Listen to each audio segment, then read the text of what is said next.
Welcome to Professor Game Podcast, where we interview successful practitioners of games, gamification, and game thinking who brings the best of their experiences to get ideas, insights, and inspiration that help us in the process of getting the students to learn what we teach.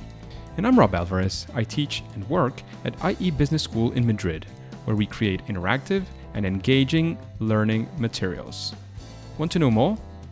Go to professorgame.com/subscribe, start on our email list, and ask me anything. Engagers, welcome once again to Professor Game Podcast. And today we have a teacher once again. I'm getting very excited about having teachers in the podcast. Today we have Zack. But Zack, before we get started, are you prepared to engage? Absolutely. Thanks for having me. Let's do this because Zack Hartzman is a social studies teacher at a high school in the Bronx of New York City. He holds a master's degree in the teaching of social studies from Teachers College at Columbia University.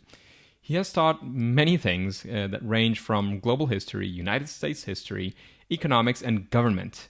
He is also the founder of Hey Listen Games, which is a website where he creates curriculum and lesson plans for teachers to use video games in their classroom. And it's probably the reason why we're interested in having him and he's interested in talking to us today. So Zack, is there anything that we missed from that intro? No, you about summed it all up. Cool. Before we get started with our first question, I just wanted to know, where does this whole Hey Listen Games come from? What was your inspiration? Where did it come from? Yeah, so originally I was always trying to find ways to teach with video games. I've been playing video games basically my entire life, and people always say that teachers are at their best when we use things that we're passionate about or love in classrooms. So for a while, I was trying to find ways to bring video games into my own teaching because I figured because I'm so passionate about it, I would be able to create really fruitful lessons for my students. But as I looked for ideas and resources for how to actually implement video games in my classroom, I only found recommendations of this game might be good or this game might be good, but I never actually found lesson plans with detailed instructions about how to go teaching with a video game. So I just started making the lesson plans myself. And then after a while, I figured I should start sharing them with people since there doesn't seem to be any other place really with these materials available. So I made the website and everything I make, I just put it out there for teachers to use. Cool. So open educational resources, so to speak. That's great. Yes. Everything there is free to use. So, Zack, besides Hey Listen Games, you also teach. So we would like to know, what does a normal, probably we're in summer right now, so probably this wouldn't be the typical day of Zack. But what does a typical day look like for you? Yeah, so I usually wake up pretty early, around 6 o'clock in the morning. The school day starts at 8:30, but I try to usually get there about an hour early to make any copies I need for the class or just general preparation. And so I wake up and then I take about a 40-minute subway ride to my school. And if you know anyone who knows the subway in New York City, it's always a pain. So I take the subway, and every day I listen to a daily video game news podcast, which originally just started as a hobby, but it eventually became something that actually helped me learn about different games that I could actually teach with. Because they talk a lot about independent games instead of the big AAA that we see around everywhere. And then I teach. I have 3 core classes, an hour each day, and I have an advisory class, which is social emotional check-ins with a group of students. Great. That sounds very interesting. As you have mentioned, I taught a class in English. I taught a class in global history. I've taught United States history, and this upcoming year I'll be teaching economics and government. So every year, my day kind of changes. That's great, and that's very exciting. We were commenting in the pre-interview chat how changing every year in the last few years has been, very interesting, but also demanding as well, I'm sure. Yeah, it's fun because I always like doing something new, but then you end up creating new curriculum every single year, which is very time consuming. Absolutely. I've been there, not in a full year, because when I teach, it's usually 15, 20, 25 sessions maybe. So it's a lot shorter, but doing the first time is always a lot more work. It's exciting, a lot more work. Yeah. So Zach, can you tell us a story of a time that you were trying to use games or video games in your class? You were getting everything prepared, but of course things, as many times it happens, didn't go as you expected, and you had one of those fail or first attempts in learning moments. And what did you learn? How did you get out of that moment? What did you do about it in general? So can you bring us there? We want to be there with you. Yeah. So this one's pretty funny. I made a lesson using the video game Super Smash Brothers, which for my students is their favorite game to play, especially with me. And we were doing a lesson on the Voting Rights Act in the United States. And I try to incorporate math wherever I can to help support them for their state exams. And I saw that a lot of my students were struggling with interpreting bar graphs. So I created a lesson where we would play Super Smash Brothers and create bar graphs out of the results to help them understand how to look at graphs. And part of the lesson hinged on me winning because I happened to be very good. I played the game my entire life. So I just assumed that I would win this specific part of the lesson. And what ended up happening was the student who came up to volunteer to play against me actually won. So now I'm just sitting there in the class. I'm like, well, that just ruined the entire lesson. So I So I basically just had to turn it into a 2-day because we were going to run out of time. So I basically just had to turn it into a 2-day lesson, and we did best out of 3 instead of just the one fight. So I had to adapt as we went on, but it was just very funny that I actually ended up losing the class. And then you know how teenagers are. So when they saw that student beat their teacher, it was just the whole uproar, and everyone was cheering and going crazy. Derailed the lesson a little bit.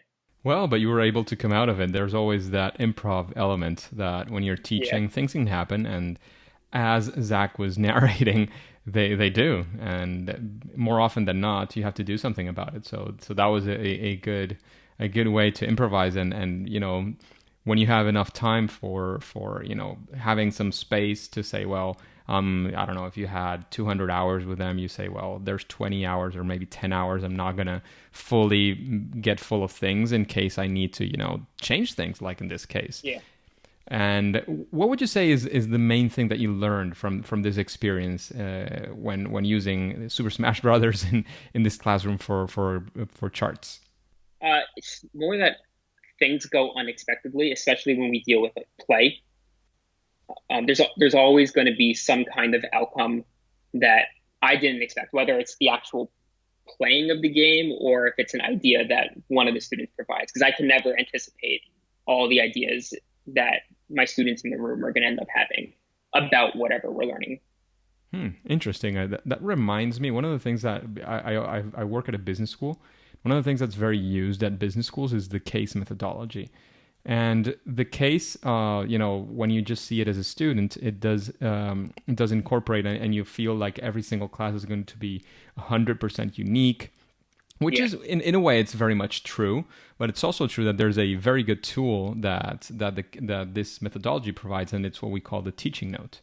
The teaching note has the typical cases, like there's always going to be somebody who says this kind of thing and this other things, and there's like certain type of guidance, and that guidance comes also only from experience and from succeeding and failing at teaching a case, because you've tested it out many times. So probably if you do like sort of the same thing for that specific lesson, maybe after doing it 2 to 3 times, you understand where are the difficulties that you can face and come up with answers, like sort of default answers that could be in that case. Would that make sense? Yeah, definitely. Cool, great. Maybe that's something that you can even add every now and then to your Hey Listen games. Like, watch out, this can happen, and this is the way that I. Yeah, some warnings. So Zach, let's go for the opposite story. Like maybe you have a time you were trying to teach something, you were struggling, and you decided to use a video game to teach it, and how it went, how you went through that, and what were the results? What did you learn? What were your keys to success, and so on? Can you again bring us with you into that story? Yeah, definitely. So the school I teach at in New York, it's a high school, and it's specific. It's an international high school, so it's specifically for newly arrived immigrants to New York and English language learners. And so that makes one of the, and a current hot topic in the United States is really always around immigration. So we talk about that a lot since our students have firsthand experience being immigrants themselves. But since a lot of them came here legally through not so treacherous conditions, it can be hard for them to sometimes empathize with some of the things that we see on the news and why people are risking their lives trying to get to the United States. So I brought in the game Papers, Please, where it's set in a fictional country and the player acts as a border patrol agent. And there's a migration and refugee crisis around the country, and you have many people trying to get into your nation. And you basically have to observe their paperwork and decide who actually gets to go into your country. And you stamp, yes, they can go in, or you stamp that they're denied. So it actually put our students in the shoes of people making these decisions. And in the games, you deal with people who have children or people who are hungry, people who are running away from crime or from war. So instead of just me really trying to explain or show videos of people explaining what's happening, we can take them and put them in a fictional situation which they can all grapple with and let them experience it themselves to an extent. And it went really well. They all loved the game. We played it together as a class. We had different students switching out as the player. And it just led to really great conversations about why people leave their countries, which all of them did. So they were able to bring in a lot of their own personal experience, which we always want our students to do. That's great. Sounds like an incredible experience and a great match. I've heard of this game a lot. I tested it just for a few minutes in a museum, but I'm happy to know that it worked so well for you. Yeah, and other teachers have used that lesson and told me that it also went really well with their students. Yes, because it makes a lot of sense. It's very, again, your demographic, like any other one. I mean, I'm sure that every population of students is very different from each. I mean, there's commonalities as well, but there's also the differences. Yeah. And your demographic has a specific thing that they all share in common. And given that, you thought of your players, you thought of their situation, and you brought this game into the classroom to help them understand what this whole thing is about. And I'm guessing that your teaching objective was to get them to empathize somehow with why people leave these countries. And also, I mean, the good thing of that game, I think, is that it has the two perspectives. You have both, you're seeing the people that are coming in, but you're also sitting yourself on desk of somebody who's deciding who's coming in and who's not, and the difficulties that they also go through. Yeah. And you mentioned empathy. Empathy is one of the things I try to bring most into my classroom. I think it's one of the most important things teachers need to be teaching. Interesting. Absolutely. And given that we've been talking about both success and failure, and that you've been doing this for a while, you were mentioning that you've been switching classes for 5 years. So that means you've planned out 5 years in 5 years. So you've had quite a bit of experience. So when you're facing, for example, a new lesson plan, and you're, for example, going to plan a lesson, and you're thinking of which is the game you're going to use, like all of the things that go through your mind, if you have some sort of a process or a series of steps that you take when you're going to bring these video games to the classroom, how does that work for you? Yeah, so I always start with what's the content that I'm teaching, what's the actual information that my students need to know when they finish, and then I'll start brainstorming looking up different games that are in line with this content or concept if I'm teaching something conceptually, like the Super Smash Brothers lesson with Bargrass. And then I have to decide if it's actually worth spending class time playing, because class time is very precious. And sometimes video games can take a lot of time between setup. Sometimes things happen in the game that, like on the side, where it takes a lot longer than expected. So I really have to decide if it's worth using time in class to play a specific game. And a lot of times it's not, because there are other ways that are better suited to get students to understand the content. I'm going to jump in. Like, what are Sure. things that you perhaps look for when deciding if it's a yes or a no for that lesson? Time is probably the biggest one, which is why a lot of the lessons you'll see that I make, a lot of the games are shorter, which is why more independent studios games where a game might be only 2 to 3 hours total. And then Second is to, once I find a game that fits a time constraint, then I can actually look into, does the game adequately present the information that I want to teach them? Because especially, right, games are also art. So there's also a specific interpretation of a historical event or an idea that's being presented. And I want to make sure that it's not just very biased in one direction or another. But that also leads, sometimes that can lead to really good conversations about whether or not a game, and this applies to other things like TV shows or movies that I've shown in class, whether or not they appropriately depict what we're studying in class. And then they can actually analyze it.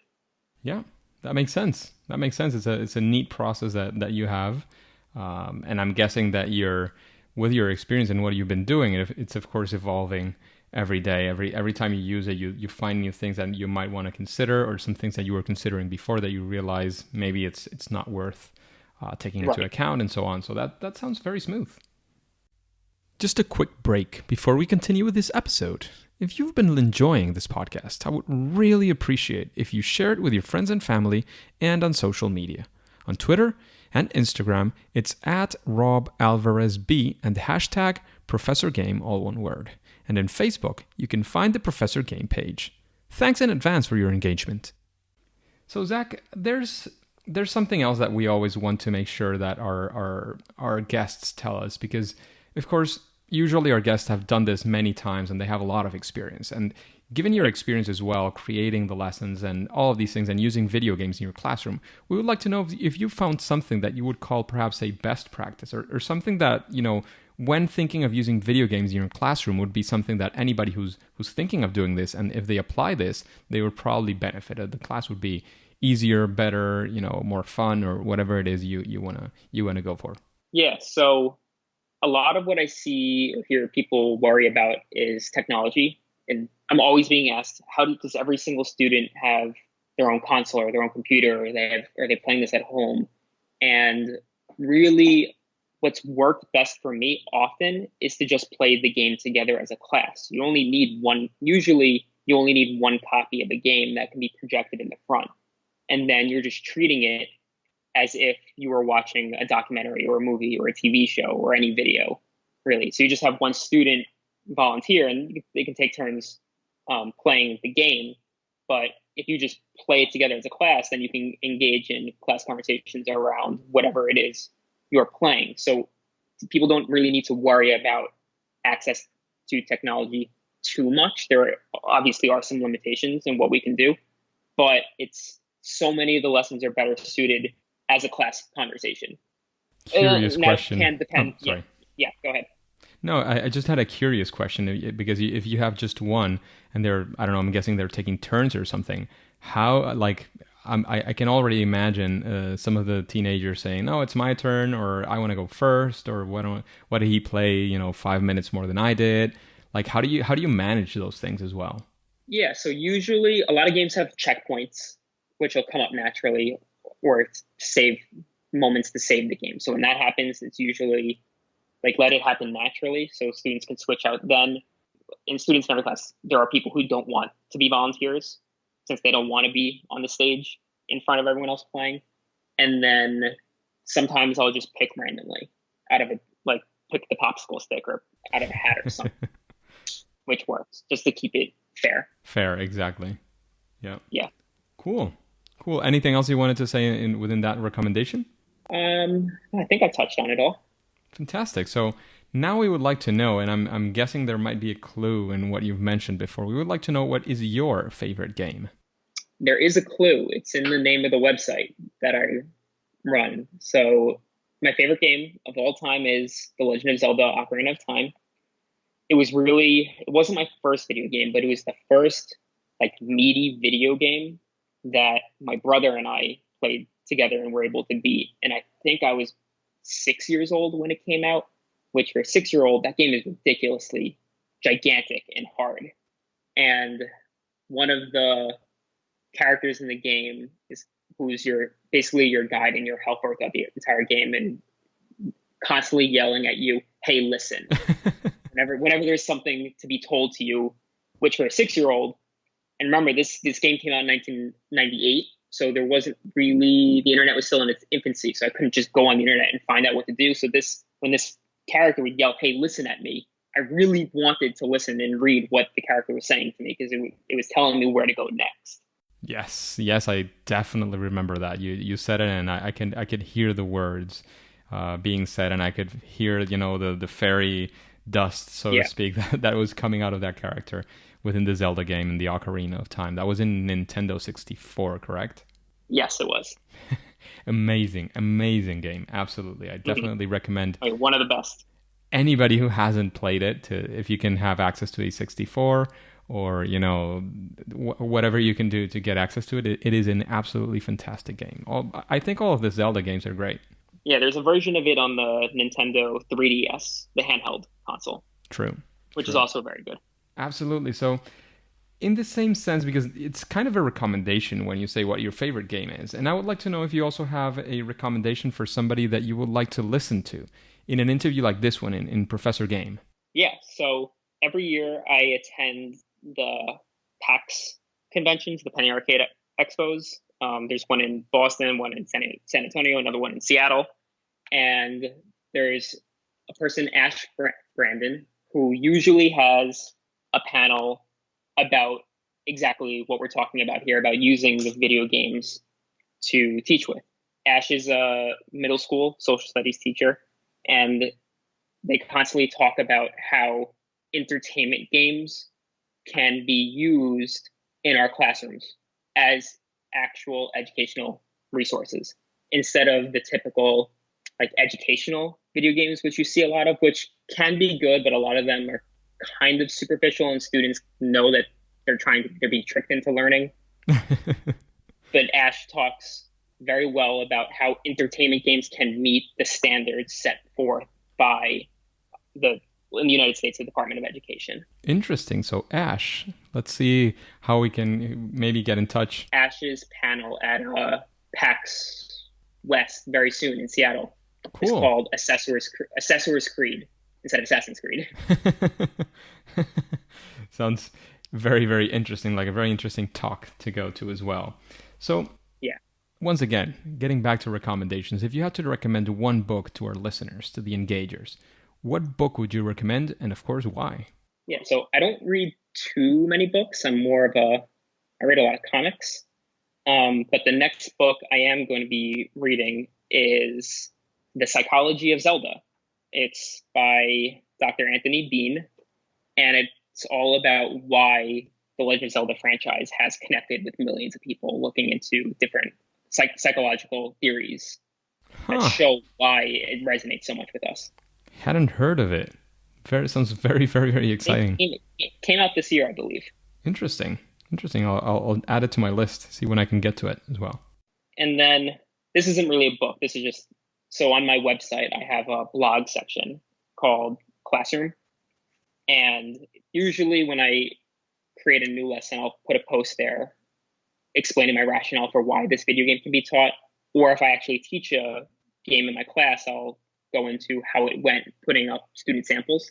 And this upcoming in September, I'm going to be teaching a new elective class it's an English language arts elective class with video games as the main text. I'm going to be using the video games Gone Home and What Remains of Edith Finch. And the entire class will be looking at those, and we'll bring in supplemental readings to help prepare my students for the English Regents exam, which is the New York State Regents exam. And on my blog, I'll have probably a week by week post detailing how exactly it's going in my class. So it's not a book, but it could be interesting for a lot of people to follow along with. Huh, interesting. So hey, listen, games. We'll be checking that out as well. And what would you say? We've been talking about other people, but what would you say is your favorite? Your favorite? Sorry, didn't mean favorite. What would you say is your superpower when using video games in the classroom? Besides, of course, beating everybody in Super Smash Bros. Yeah, I'd probably say my enthusiasm.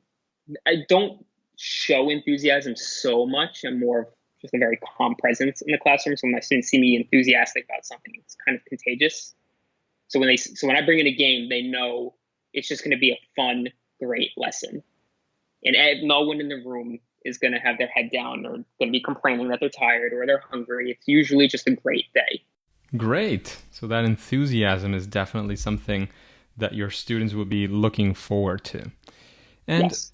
for this last question, as you know, we have a random question where we ask our guests something that the audience might be interested in. So I'm going to pick randomly one of the questions, and I'm going to read it out loud to you so that you can have, maybe a few seconds to think about it and then give us your stab, the best stab that you have at it. Sure. So this one is, how do you find out what motivates your players or your students, of course? Ooh, okay. So I mentioned that one of the classes I teach is an advisory class, which it's usually a group of about 15, 17 students in that class who you have throughout. It's always the same over the course of a year. And that class is much more personal. It's not actually a credit bearing class. It's more just making personal connections with your students, getting them to open up with you opening up with them, and engaging in dialogue that really won't happen in their normal core classes.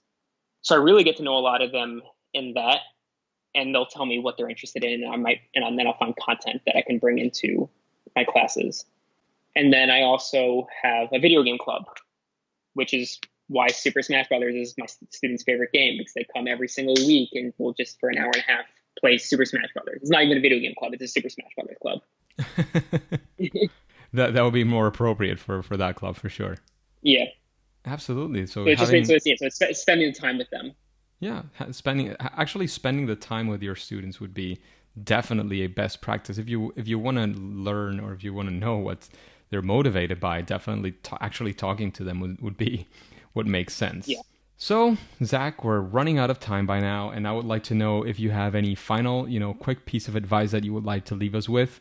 Then, of course, please let us know where we can find you, your webpage, your social media, whatever it is that you want to leave with us, and then we'll say that for now it's game over. Yeah, so advice, don't be afraid to try this. A lot of people teach what they're comfortable teaching with, and sometimes trying something new can be scary, especially when you're dealing with 60 to 100 other people. And I'm always here. People can reach out, ask me questions, but really just don't be afraid to try it. It's something that's interesting to you. Go for it. In terms of contacting me, my website is heylistengames.org. Subscribing there is completely free. You'd be emailed whenever I put up new materials or a new post. You can email me at heylistengamesinfo@gmail.com. I'm also on Twitter at heylistengames_, because someone else has at heylistengames, even though their account has not been used in 5 years. So shout out if you're there. So don't forget the _ at the end. But yeah, shoot me a message whenever. I'm always around and happy to help. Great, fantastic. Thank you very much for spending this time with us. I know you're finishing your lesson planning right now because it's the end of summer when we're recording this, so your time is super valuable and super limited. So thanks a lot for taking this time to talking with me and the engagers. However, for now and for today, it's time to say that it's game over. Yeah, thanks for bringing me on. Game over. Engagers, thank you for listening to Professor Game Podcast. How are you listening to this podcast? If you're doing it through a podcasting app, have you subscribed and rated this podcast? Please do so. That way we can reach more engagers like you to achieve our mission of making learning amazing. If you need instructions, go to professorgame.com/iTunes. I hope you enjoyed this interview with Zack. And before you go into your next mission, would you like to know how gamification is done at Accenture? Then subscribe using your favorite podcast app and listen to the next episode of Professor Game. See you there.